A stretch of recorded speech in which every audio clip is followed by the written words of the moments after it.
Well, it is 11:01, so we might as well go ahead and get started. Okay, perfect. So thank you all so much for being here. We're super excited to see so many new faces of people who are interested in learning not only about burnout in their career and how to make sure they have a career that aligns with their values. We'll get into introductions a little bit later on, but I just want to say thank you so much to Chris from Empowered Achievers for being here with us today. She's going to give a lovely introduction of herself, but she's here today to talk about values-aligned career and how you can really just find yourself in your career, if you will. So we're thrilled to have you. Thank you so much for being here. Thank you for having me. Yeah, of course. And thank you to all of you for being here as well. We're super excited to dive into today's discussion and learn more about all of you and what you're hoping to get out of this. Quickly, before we dive in and Chris starts giving her presentation, the layout for today's event is Chris is going to do a 15-minute chat on values-aligned careers. I'm going to follow up with 15 minutes on climate jobs and how they can fit into that mold. And then we're going to save 30. Would you mind muting yourselves too, please? We're going to save 30 minutes at the end for questions so that we can get to know all of you a little bit more and hopefully answer some of those questions.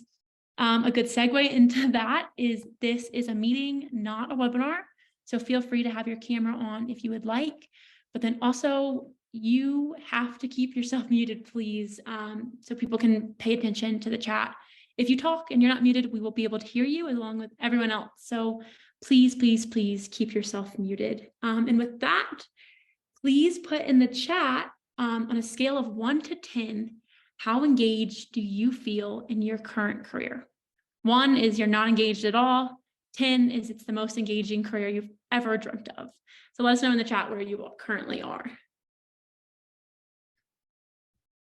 Cool. Seeing a lot of 5s, 3s. Okay, nice. 3. Awesome. So we don't have anyone who's hating their lives, but then we also don't have anyone who's super duper engaged. So that's perfect. That's kind of what we were expecting. Awesome. Well, with that, Chris can go ahead and kick it off. Awesome. And you all can see my screen okay? Yep. Beautiful. Awesome. Well, I'm so glad there we go. I'm so glad to be talking to all of you today about values-aligned careers. This is something I'm super passionate about, which I'll share. And I'm really excited to be here sharing with climate people. A little bit of background on myself. I'm Chris. I'm the founder of Empowered Achievers. And I founded Empowered Achievers in 2016 because I kind of went through my own existential crisis within my career about a decade ago. So kind of short version, my whole focus at Empowered Achievers is helping high achievers, particularly with the kind of unique pressures that they face within their career, whether that be, pressure to build a really impressive job, even if it's not what they want, or to never ask for help, or all of those fun things that come along. Yeah. I'm going to mute them really quick, but feel free to unmute if you have a question. But within that space, right, part of the reason that I'm extra excited to be talking today to you is I actually was an environmental science minor in college. So fun full circle moment for me. My first job out of college was doing marketing for a solar engineering firm. So very full cycle moment. This is something that I'm passionate about. And I was super excited when Natalie reached out about doing this together. So really excited to take you through this today. So you have a little bit of background as to what we're going to be talking about. Values-aligned career, as we kind of introduce this concept, is having a career that is values-aligned, right? It is a good match to your values, what's important to you. The whole concept is this brings more engagement to your work. It brings more fulfillment. It makes you more satisfied. It gets you to do better work. Essentially, the analogy I always use here is those, shape sorter toys. I have a toddler, so I guess this is where my brain naturally goes for examples. But I always think about those toys, right? Where there's, one shape toy, one shape hole. And you kind of see often people approaching their career in a way where they kind of just grab the shape and shove it in without looking at what they're doing, right? And unfortunately, that analogy is shockingly apt for how people approach their career. A lot of folks tend to do this thing where they are kind of looking at their career based on what is there, which we can talk about with caveats, happy to answer questions about that.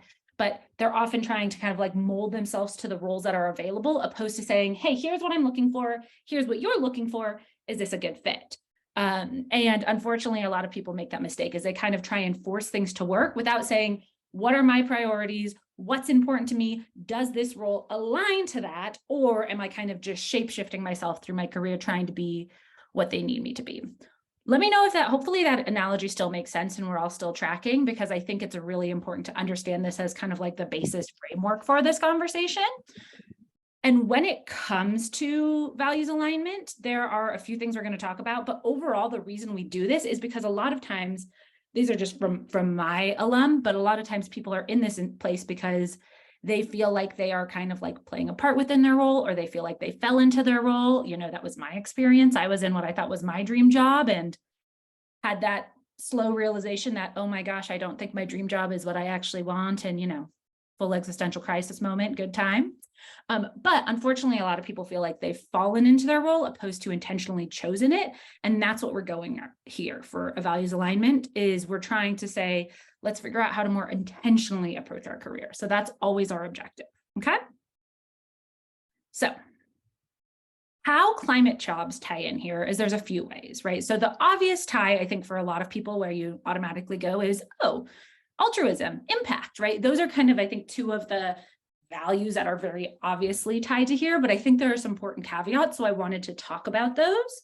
So first and foremost, the concept of altruism within your career, I think it's actually a bit of a misconception, let's say, that in order to feel engaged or fulfilled or passionate about the work you're doing, it has to be inherently altruistic.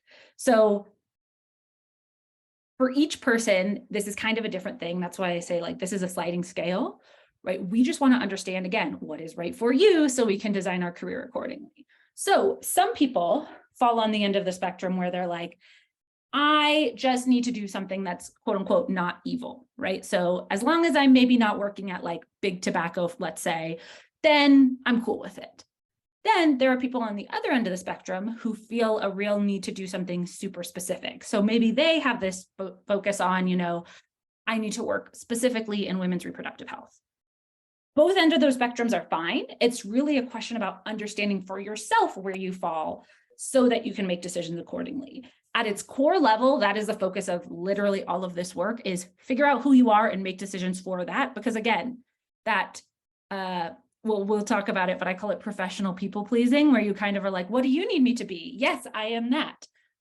Not super great if we want to talk about like long-term engagement within our roles. So altruism is the obvious tie.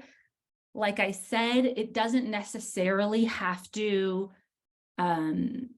be there in order to feel engaged with your work. One thing we'll talk about is people can find engagement based on the type of work they're doing. And I actually think that that's a more compelling factor for a lot of folks. So it's more about, again, what you're doing day in and day out. It doesn't necessarily need to be at a nonprofit. It can be, but that's where what we would consider more of like one of your specific needs, but it's not a broad brush of, oh, if I want to feel engaged with my role, I go to a nonprofit and there we go, that fixes everything. Because unfortunately, I've had quite a few clients from that world too who feel the same way. So I think that should be a good indication that it's not necessarily a catch-all Band-Aid that can be used to fix everything.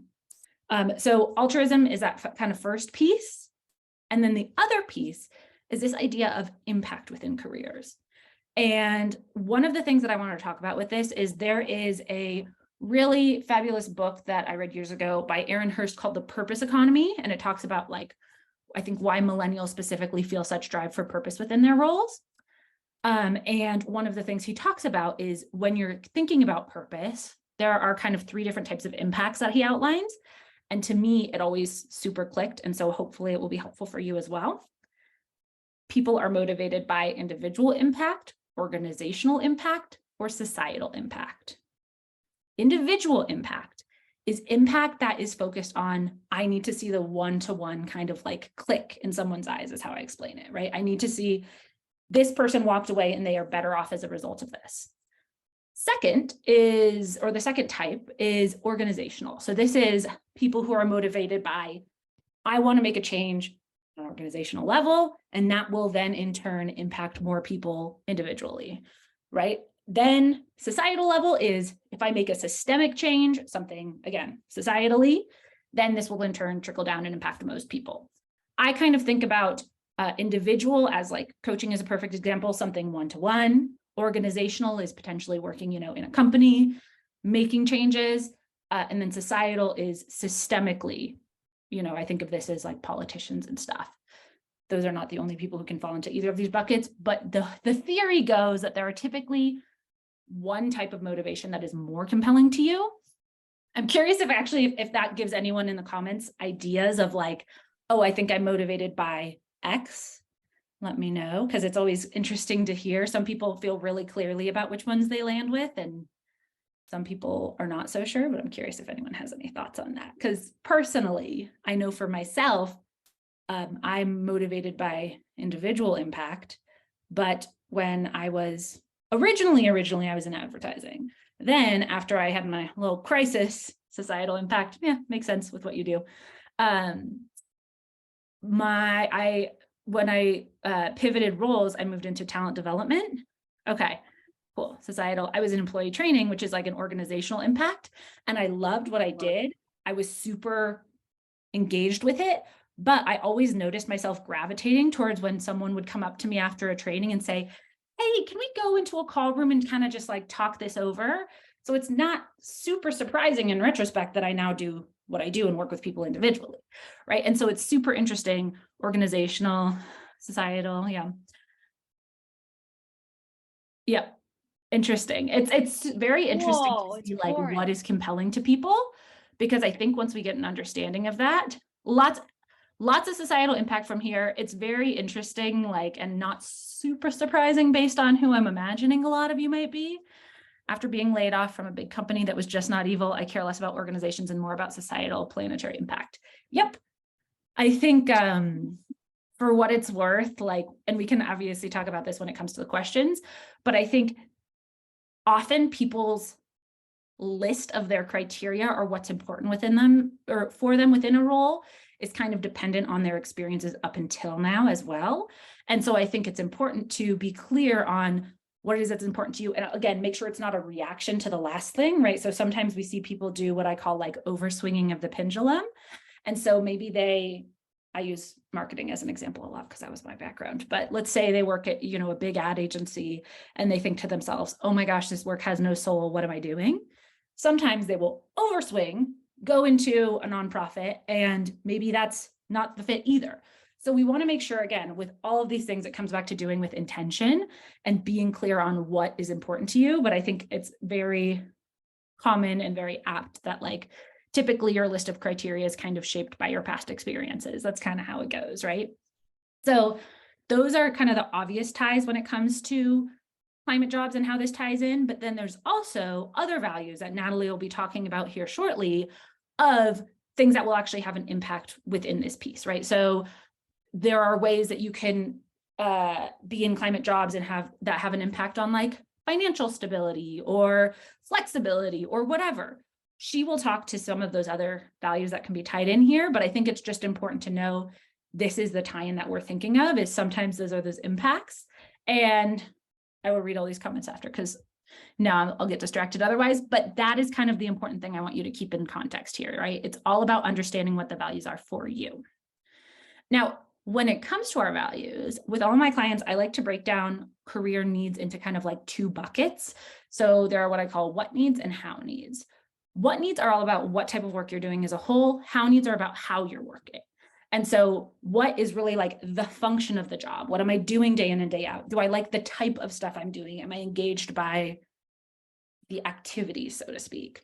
How needs are all about how you're working. So what my manager's like, what my team is like, what my company culture is like, pretty much everything that's not a what need. And I think it's really important to parse those two out because how needs are really easy to identify, right? They're much more tangible often. So it can be a little easier to point to and say, oh, my problem is just that manager or whatever it is. But if people misunderstand what the problem is, then they run the risk of not effectively solving it. So that was kind of my experience, right? When I was in my advertising job, I felt completely like I had was unhinged because it checked every single box. It was met all of my how needs. It was exactly what I needed it to be on paper. And yet I felt like it wasn't the type of work I wanted to be doing as a whole. And that kind of spun me into a panic. And that's a perfect example of it met all my how needs, but what I was doing was just not engaging to me. And so that's why I was able to shift within my same ad agency. Similar to any of you who are feeling frustrations or pain points or not super clear on these things, I'd always try and categorize what is the pain point? Is it what you're doing and I'm not feeling fulfilled by the type of work? Or is it how I'm doing it and those logistic things? Because again, if you misdiagnose, the analogy I sometimes use is it's like if you went to the doctor with a sore leg and they didn't do an x-ray, they just put a cast on, but you had a, torn ligament opposed to a broken bone. And so cast isn't really going to do anything. Like that's what we want to be considerate of here. We want to be aware of what is important to us as a whole so we can make decisions accordingly. Okay, also with me? Cool. So that is the biggest thing that I wanted to share with you today is I want you to start by clarifying what your values are, what are important to you, both in terms of what type of work is engaging to you as a whole and how you work best, right? Those are the kind of two categories we want to think about these things in. And then we want to consider what success even means to you, because that can come back to this conversation of, is doing something that's inherently good for the world a necessary for me? Is it necessary for me to just do something, again, that's not evil, as we talked about? Is it, what type of impact do I want to have? These are all the questions we want to ask, because again, we want to make sure that you know what you're looking for and then match the roles accordingly, opposed to shape-shifting yourself, opposed to going in and saying, I'm going to try and convince myself that this is going to work. Because, another analogy for that would be if you were interviewing at a company and you hadn't thought about what was important to you within a role, you go in, they allow dogs in the office, they have kombucha on tap, they have all these things and your eyes light up, but you forget to ask what the manager's like, or these other things that are priorities to you. And then all of a sudden in 3 months you say, oh, well, I guess having dogs here doesn't solve for that. So this is always what I want you to be thinking about is intentionality behind your choices, making sure you know what's important to you and prioritizing accordingly. Okay. So that is what I have for you on my end today. And with that in mind, I'm going to cue it over to Natalie. Awesome. Well, thank you for that lovely introduction. So now I'm going to take everything that Chris just kind of laid the foundation for about how you can determine your values and what you're really wanting in your career and tie this into climate careers and how climate jobs really fit into this mold. Right, you can go to the next slide for me, Chris. So my name is Natalie Lavery, and I am the marketing lead at a company called Climate People. I'll get into who Climate People is in a second, but my background is in environmental advocacy. I knew from the very get-go that I was passionate about in this space and that my values aligned with a career in climate. So I took a job at a grassroots environmental advocate nonprofit and quickly kind of learned that my hows were not aligned. I did not thrive. That was not the best use of my skill set in any way, shape, or form. So I ended up leaving and taking a job at a big tech company where I had all those perks, the kombucha on tap, all of that. But again, still didn't feel that sense of passion that I was really hoping for. I didn't know what I was doing. I thought I was lost. And I didn't know that I could combine my passion for the outdoors and for the environment with my career. I thought they had to be two separate avenues because I didn't know that the industry of climate tech even existed and that specifically marketing jobs within that space existed. That was until I met Climate People's founder, Brendan, on LinkedIn, and he really opened my eyes to a career in this space, and I have not looked back since. So with that, we can go to the next slide. Climate People is the organization that I work for. We are a climate tech recruitment agency. So essentially we work with any company that's working on a climate solution of some sort, and then also job seekers who are looking to get a job in climate and pair them together, hire for a lot of different roles across all of these climate sectors that you can see below. So before we kind of dive into all of this, I want to backtrack a little bit and even explain to all of you what climate tech even is, because personally, I didn't know what it was when I first started this journey. So due to its rapidly changing landscape, there are countless definitions of climate tech, but at Climate People, we break the term up into 3 different specifications. We have greenhouse gas mitigation, climate adaptation, and carbon sequestration. So essentially, any technological service, whether that be software, a web-based tool, a physical satellite, the list goes on, that is working to eliminate, remove, or reduce the harms of carbon emissions can be considered a climate tech product. So this, I encourage you to think of every different job in this entire life cycle as a climate job. So let's take, for example, an electric vehicle. The people who are making the electric vehicle, the people who are selling the electric vehicle, the people who are marketing the electric vehicle, all of those people are working climate jobs. So it's not just anyone who is at the very customer touch point, it's everyone throughout the process. So that's what a climate job is. And then next, Chris, the how. So how is this happening? So I encourage you to not think of climate as an industry. I was guilty of this when I initially started searching for jobs. I thought of all climate or environmental jobs as this tiny little niche nonprofit industry where you make no money and you're really just working in this space. Rather, I encourage you to think of climate jobs as the future of the workforce. So think of it as a reframing of the entire global economy. So there are going to be climate jobs in every sector. So industry, transportation, food, buildings, energy, and so on and so forth. Every different thing that we do as a society is going to have climate jobs intermingled into it. So that means there are going to be a lot of climate jobs in every industry, in every sector. Go to the next slide, Chris. So why? Why is this going to happen?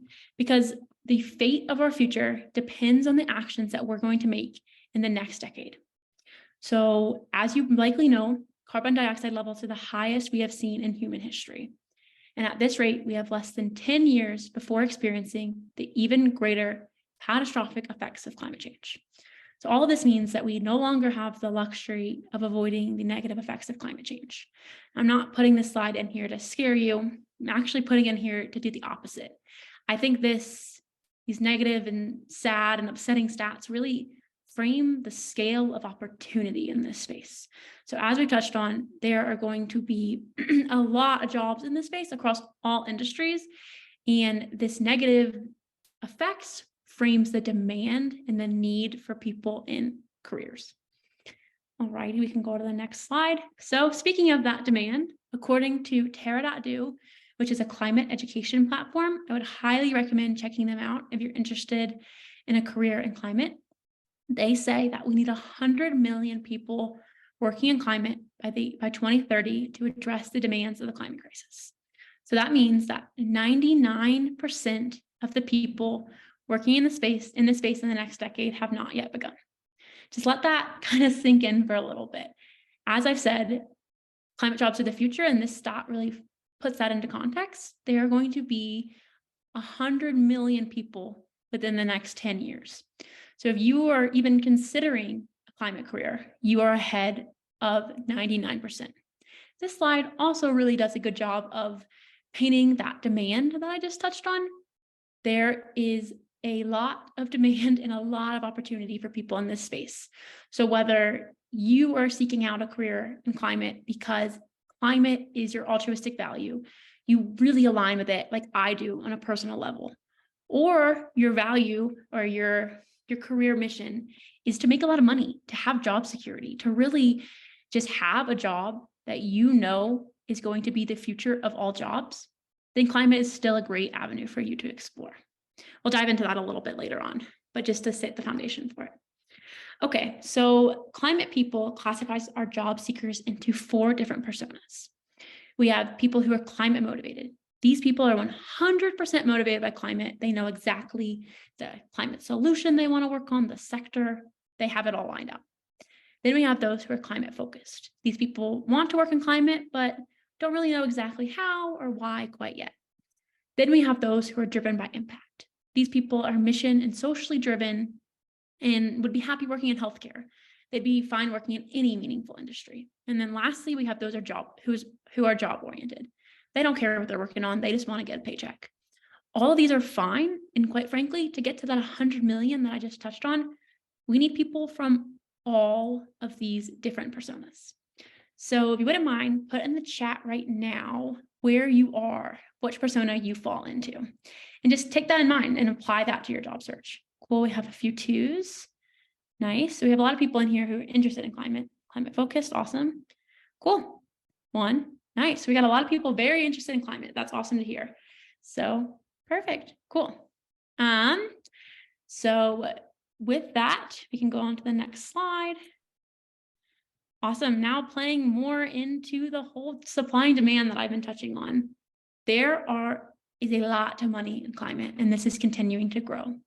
This graph you can see on the slide is the funding projection for climate. As you see there is a small downtick. That's simply because climate is a greater victim of the greater economy, or a victim of the greater economy.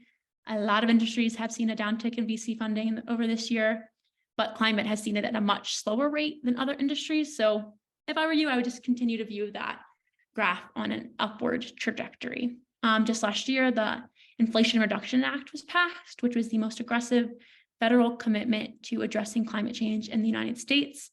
$370 billion was funneled into climate. And this is just the starting point.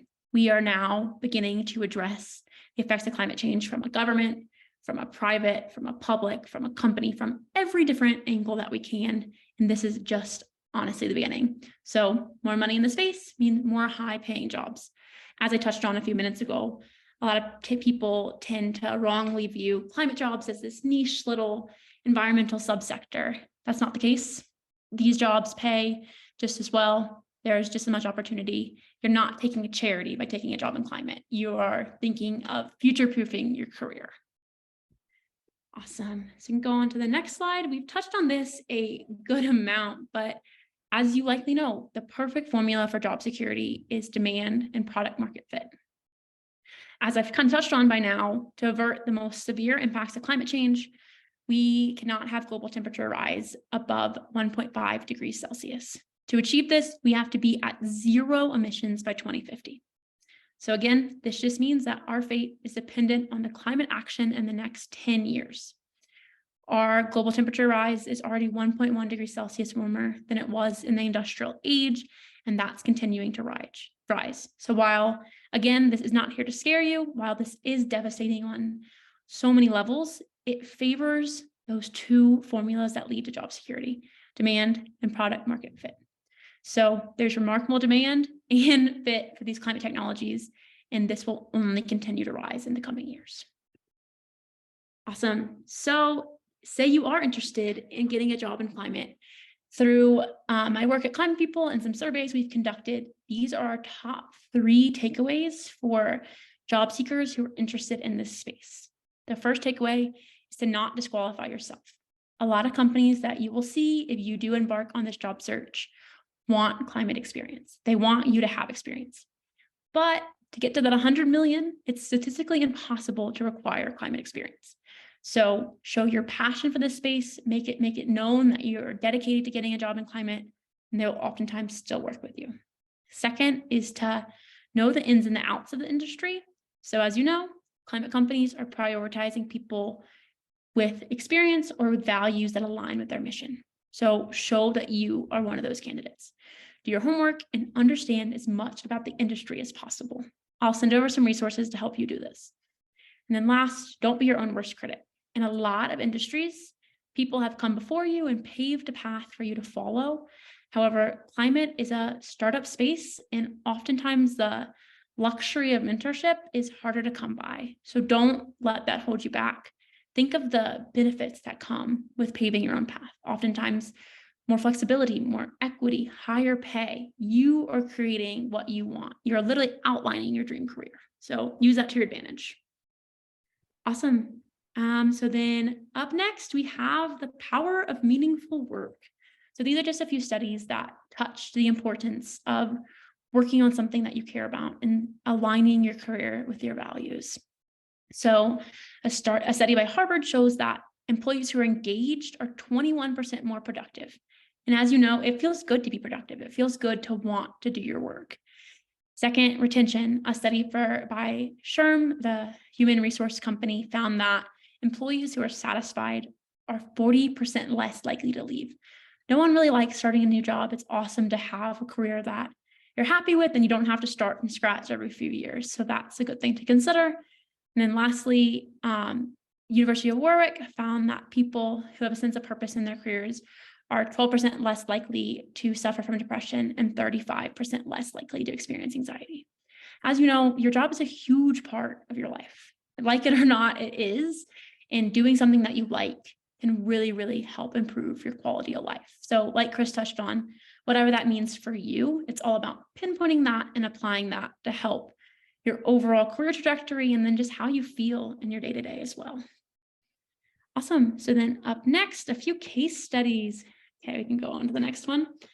I would like to introduce you to Lowell Bander. Lowell was a Meta engineer, or Facebook when they were there. Touches on how they made an incredible salary, had all those benefits of the traditional tech careers, but felt so burned out and never wanted to work. They said that they worked 10 to 3, and that's all that they could ever have the capacity to do. They got so burned out that they just entirely quit and took a job helping homeless people where they live in Seattle, and discovered that doing something that they genuinely care about was the fuel that they needed, and that they needed to, in their next career stop, to do something that they genuinely cared about. They met Climate People's founder, Brendan, on LinkedIn and ended up connecting. And Lowell took a job at Lumen Energy, which is a renewable energy company. And now I just talked with them the other week. They're feeling super satisfied. They love their job.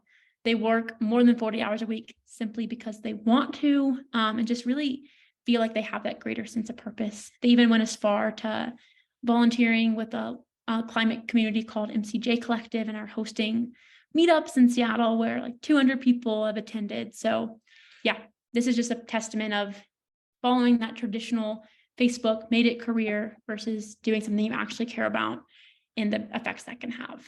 And then quickly, lastly, we have, you're good. We have Evan. Evan, he was a product manager at Redfin, similar to Lowell, didn't feel satisfied, had quote unquote made it in his career, but didn't enjoy it, didn't like what he was doing. Then he got connected with Climate People and ended up taking a job at a company called Persephone, which is a ESG analytics company. So they help companies track their carbon emissions. And now is feeling super stoked and was able to apply his love for the outdoors and all of that to his passion for product management and all of that, and really tie it together. So yeah, that's Evan and that is Lowell. I think they're great examples and they really inspire me. So hopefully they can inspire you as well. Yeah. And that wraps up our presentation. We want to make sure we have time for questions. Thank you again. This is Chris's contact information and mine. Feel free to take a screenshot, or we'll also send it out in an email where you can reach out to us. But yeah. And do you want me to stop sharing the slides for Yeah, that'd questions? be great. Yeah. Perfect. So now we're going to go ahead and open up the floor to all of you. We would love to hear any questions that you have. Feel free to raise your hand. If you click the reactions button at the bottom of your screen, there's a little hand raise. You can do that. And then once we call on, you can unmute yourself, or you can just drop it in the chat, whatever is better for you. And one thing I just want to tack on while we're waiting for hands to go up is just speaking to the idea of going from Meta or going from like Redfin. Meta particularly, I'm originally from the Bay Area, and I actually forgot to mention like kind of part of probably why I care so much about this. My dad is a chemical engineer who worked on he has patents for carbon capture and geosequestration. Like this is what he worked on. So growing up, I'm like very familiar with the space. But I've worked with so many clients in the Bay Area who are in this kind of tech space. And I think to your point of sometimes the like really impressive job isn't the thing that's fulfilling. That's actually most often what I see. Like 95%, probably really 100. I just don't like to say 100 about anything, but like my clients who reach out to me are the people who have really impressive roles. And yet they still feel that kind of like deeper sense of like, I kind of thought I was going to feel better than this. And so I just wanted to like +1 to that of just because something looks good doesn't mean it feels good. And I think that's the entire point that, Natalie and I talked about trying to kind of like hit home today is it's all about understanding what's important to you and deciding accordingly. So I just wanted to chime that in before we dive into questions. Thank you. I think like that's a great point to kind of sell everything we touched on. Cool. So we do have a few questions in the chat. Astrid says, do you have any success stories about tech marketing professionals? Chris, have you worked with any? Yeah. I wasn't sure who that was to. I assumed it was to you. But if you assumed it's to me, then I'll answer. Yes. So I, because I worked in advertising originally, I would say, I don't know. I actually need to sit and like do a proper stats breakdown of, because I've been asked this question sometimes of like, how many people are in the marketing space? But I would say it's my highest represented group probably of people in like marketing and tech specifically. But yes, that is really common. And as I kind of spoke to a second ago, right? It's often the big companies that I work with people from. This last year, I think the highest represented company and people who I worked with was Google. And I think it's funny because again, people assume that it's, oh, well, they have a job at Google, they're going to be super happy, but it's Google, it's Apple, it's all the big ones where people feel that they should be happier than they are. That's often the case, is right. It leads to this experience that I explain as like self-gaslighting, right? Trying to tell yourself like, no, this is right. What's wrong with me? Why don't I feel better about this? And it's very confusing and very frustrating. And yes, we do see that quite a lot of tons of people in the like tech space and or marketing space. Yeah. And just to add on to that, I would argue that maybe like Chris and I both could be examples of people in marketing who have kind of chased that values aligned career path and then ended up where we are working on something that we both genuinely care about in different avenues. And then in terms of climate, I've worked with tons and tons of people who have that traditional success story in their marketing role and then have wanted to transition their careers. So yeah, definitely there's a lot of people out there. It's all about figuring out what works with you and then applying that. Hopefully that answered your question a little bit. Cool. Up next, we have, do you have any programs for people returning to the climate space after a career gap? Programs, I would highly recommend Terra.do, that company that I mentioned. They have a lot of courses. I think it's like I'm not going to say how many weeks, it's a few weeks where they can take you through how to best align your career for climate. I think it's called Climate Learning for Action. Highly recommend them. These aren't really programs, but Work on Climate is a Slack community where you can network with around 10,000 or so climate professionals and kind of learn from them how they're doing it. And then there is also MCJ Collective, My Climate Journey Collective. They have a lot of great resources as well. Perfect. Any advice for software engineers who are open to other paths? Chris, you want to take that one? Sure. Yeah. So I think, again, to me, it comes back to the same piece. So generally, if the question would be like, why are we open to it? Is it just that we're open to this other path? Is it that we're feeling not necessarily clear that where we are is the right place for us? I would always try and understand what it is that are our pain points that are making us feel this way. Because again, we want to make sure if we're making a decision within our career, it's what I call a towards decision versus an away from one. So an away from decision, right, is when we're so over it that we're like, I would like to walk out tomorrow. That's when we often start to fantasize about like starting a duck farm in Vermont or going to start that coffee shop or all those fun things. Is when we're away from motivated, we get quite daydreamy. I would try and clarify again, is it because I'm not engaged by the type of work, or is it because there are logistic issues with how I'm doing things, or is it just I want to do something that's like a little more mission oriented? So I would always start by clarifying the pain point and then using that to kind of route your direction. It gets a little choose your own adventure-y here, but that's always where I would start. Definitely. Yeah. And then Art, I just put a link to your chat. I semi-recently conducted a webinar with Bull, the guy that I mentioned. They're a software engineer, and it's an in-depth webinar where him and I talk through working in software engineering and climate. If you're interested in diving into that a little bit more, I think you would get some good insights there. It's solely focused for software engineers. Cool. Next, Julie says, how can you effectively communicate gaps in work history due to a need for taking time off to address burnout in a job interview? I think there's also one before that, just a flag that we think we missed, which we can answer both, but just. Yeah. Do you want to do that one first and we can go back to Yeah, sure. So I think one, unfortunately, this is way more common than I think a lot of people would like to know, to have that kind of burnout leave. It also depends on where you're based, right? Like the US, that's less of a thing than folks who are based in the UK, for example. I had a client who was based in Amsterdam who they have burnout leave as a real thing that they give people. And that was its own thing in and of itself. But I would say I would always clarify in general, right, in an interview context. And I'd be curious to hear your take, Natalie, because my focus with clients is helping them figure out what they want. It's less the placement side of interview prep. Although we'll always talk about in the context of interviewing, how do you ensure a role is a good fit for you? But my stance on this is always talk about what you want to move towards, again, versus what you want to move away from. So instead of saying oh, I'm taking this because I didn't like this about my last role, instead it's, I need more of that, right? It's the same sentence, but even feeling like you can't grow somewhere, instead of saying, oh, well, I couldn't grow there, saying, I'm really looking for somewhere that I can grow and do this, that, and the other. Small tweak, but I think a really impactful one. So I would always say, try and highlight what it is that you're needing, opposed to ruminating on it and over explaining it, because I think that can get a little more precarious.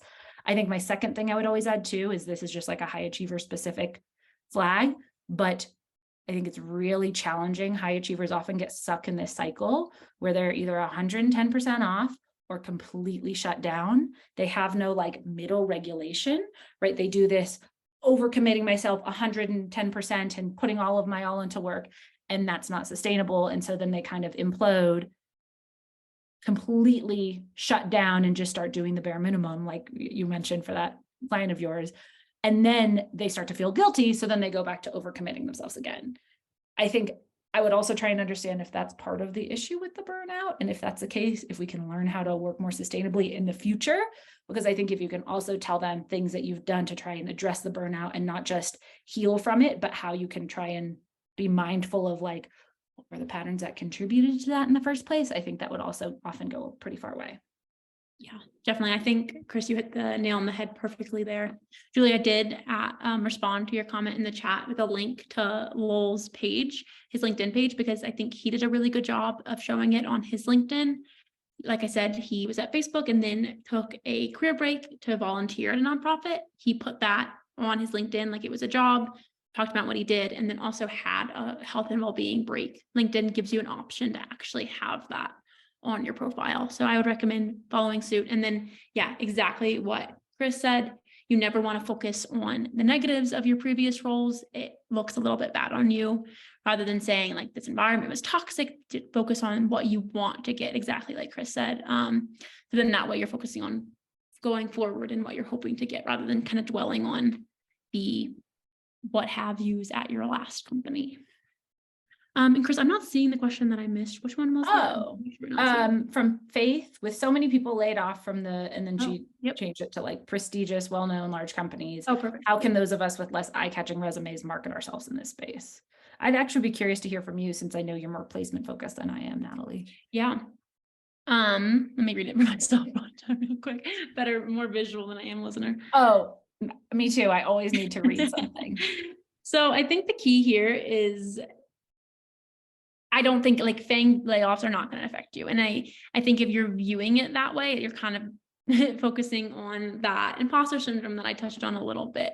I would rather put your strengths in the driver's seat of your search. So really making yourself marketable, having a really firm grasp on the why of your job search, why you're interested in the company, why you're interested in the space, and what it is that sets you apart. Having that as a driver's seat of your search, and then focusing on your strength is going to make you marketable. So making sure that you're not really focusing on what other people are doing, focusing on you and applying to jobs that you're interested in, that you would like, and putting your best foot forward in those companies. I do think that a lot of times, especially in the recruiting world, a lot of times companies aren't using recruiters as much as they once were, because like you said, that FANG competition is out there, and it's easier to attract those ideal candidates on their own. But there's not that, I don't think that's going to affect your job search. I would rather focus on what you can do, rather than dwelling on kind of the competition that they're bringing into the space. And for what it's worth too, the other thing I will add on that is, I think certainty and confidence in what you're looking for goes a really long way. And so that's like one thing I often say, like I said, my focus with clients is less, let's talk about how to prep you for an interview. We will talk about it in the context of what is important to you. Let's figure out those values. Let's figure out how to align our career accordingly. But then we will also talk about interviewing to vet a values aligned fit. And so we'll talk about not necessarily responding to their questions, but actually how to ask better questions to know what you're getting yourself into. Because unfortunately, I would imagine most of you either have been in or know someone who has been in this situation of, oh my gosh, I didn't realize what I was getting into until 3 months in. And that's a really not so good surprise. And so in that space, I think it's really important to ask discerning questions to see how things line up. But in that vein, I think sometimes people feel nervous to do that. But in reality, in my experience, so when I was in L&D, I was trained on interviewing, and I could always tell when someone wanted a job versus when they wanted my job. And don't underestimate how much of an impact that can have, right? If you go in and say, I've taken the time to consider what I want, and this is what I want, opposed to the, boilerplate cover letter of your company is so impressive, it can have a really big impact. And I think that can also really help you stand out as well. Really, yeah, that's a really good point. Cool. Next we have, how do you find your next role when around 70% of jobs are not advertised publicly? Great point. That's where networking comes into play. They say, like you said, 70% of jobs or so are filled through networking. I think in a lot of mission-oriented fields, that number is even higher. People know each other, people talk, and they're hiring from their networks.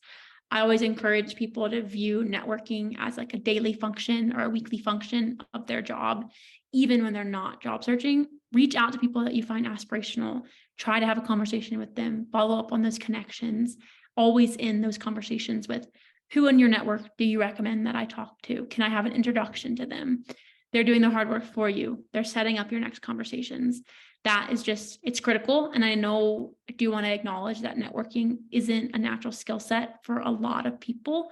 And I know how hard it can be, but that does not deter from its importance and how helpful it will be in getting a job. I always say that if you're intimidated by networking, do your homework, have a really, really strong grasp on that why that I just touched on, why you want to talk with them, know what your intentions are for your job search, and kind of use that as your North Star. It will make it a lot less intimidating. Ask them a lot of questions and have them prepared, and it always seems way more intimidating than it actually is. Starting is the hardest part of anything. So you have to do it. I know it sucks, but it's going to be super monumental in your job search. Well, and I think part of that can also be reframing the way we think about networking too, right? Because I think a lot of the reason why it feels pretty yucky for people is it can feel really transactional. It can feel inauthentic, like, oh, this is me trying to get that thing out of you.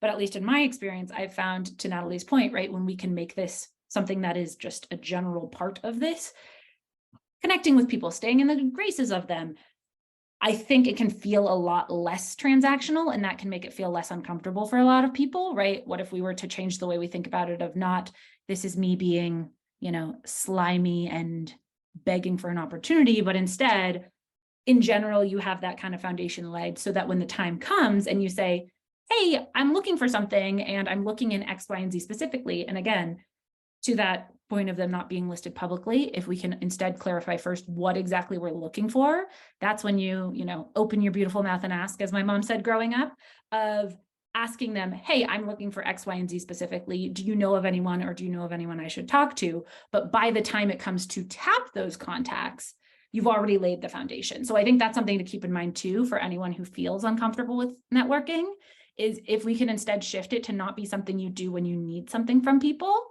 I think that can make it feel a lot less challenging in the day-to-day, so that when it comes time for you to need the people, it doesn't feel like you're just asking for one thing, because you're not. Yeah, that's awesome. That's a great point. Always seeing what you can bring to the table too. It's a transaction. It's not them doing you a favor. You're offering them your insights as well. Cool. So then next up we have, do you think educational programs or volunteer work is necessary on your resume to show off your passion for a climate career if you don't have experience? I think it's very situational. A lot of companies, like I said, are going to want that climate experience. And if for you, a great way of showing that you have that passion is through taking an online course or volunteering, then I think that definitely will not hurt you in any capacity.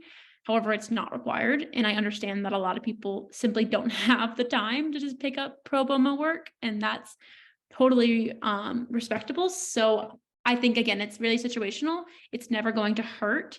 But if you don't have the time or the capacity to do that, a great way to compensate for that lack of experience is through showing your passion. So you can even have like an interest section on your resume where you share, like, I'm interested in this or whatever, or like intermingle it into your cover letter where you talk about where your passion for this space ignited or something like that. There's other ways to definitely do it. Simply, it's a numbers game. Like I said, 100 million people are not going to have that climate experience. So therefore, it's not required, but it would help. Cool. For And folks, I think this is a kind of a U1 as well. Folks starting their technical journeys, junior in tech, mid-senior level in other fields. Do you have any recommendations on upskilling and best practices for climate tech companies? Yeah, I always hone in on transferable skills here. I think those are key. If you can take every bullet point on your resume and be able to translate that to a career in climate. So, for example, marketing background in big tech, I have good data analytical skills and so on and so forth. I was applying for an ESG reporting company. I would be able to tie my marketing analytics skills to what they're trying to do with ESG reporting.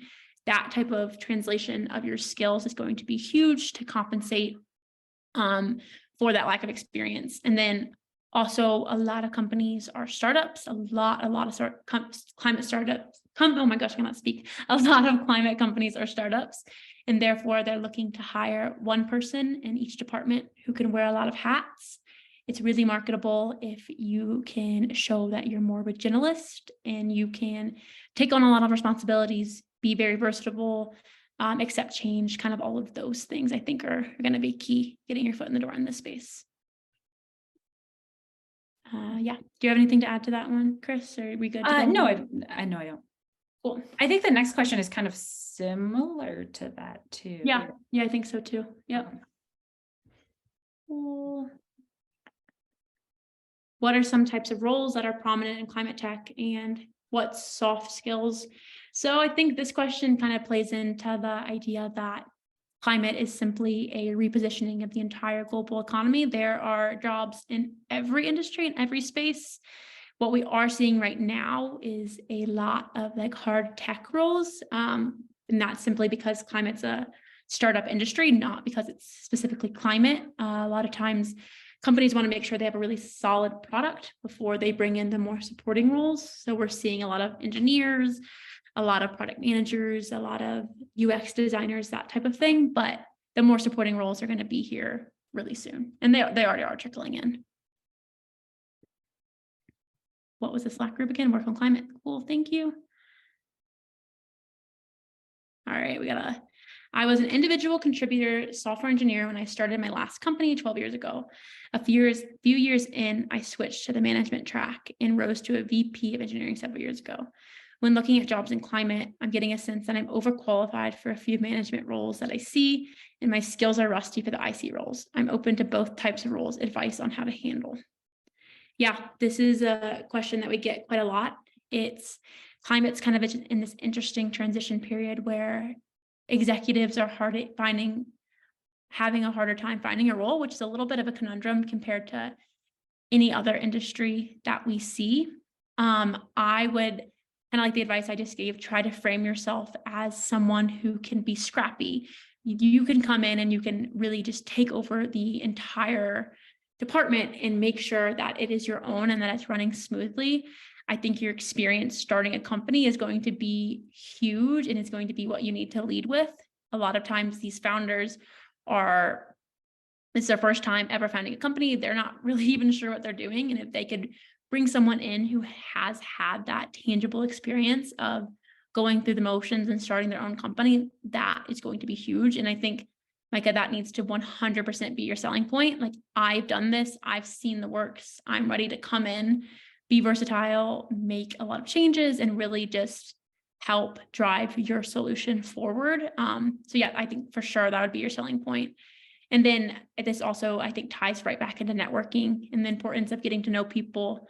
people aren't going to be looking for their head of engineering on LinkedIn in this space. They're going to want to go through connections. So I would definitely try to leverage some of those and meet people. Cool.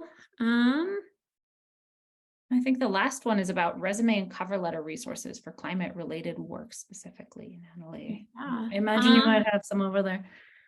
Yeah, what was that? Oh, I said, I imagine you might have some. Oh yeah, definitely.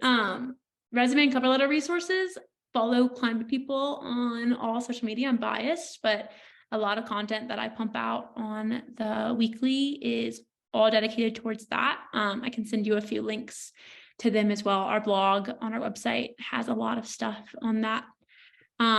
Also, I would just recommend joining those Slack communities that I mentioned, Work on Climate, and then also My Climate Journey. There's a lot of different resources in there. They host events. I know they do resume workshops quite frequently. That's a great launching point to get some of those resources.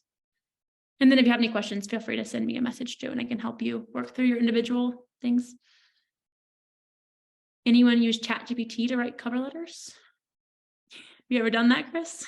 I've heard some clients choose to do it. Actually, what I've heard it for most, interestingly enough, has been, I had a client the other day. So I've like I mentioned, work on helping people figure out what questions to ask at the end of the interviews. And we talk about how to build it.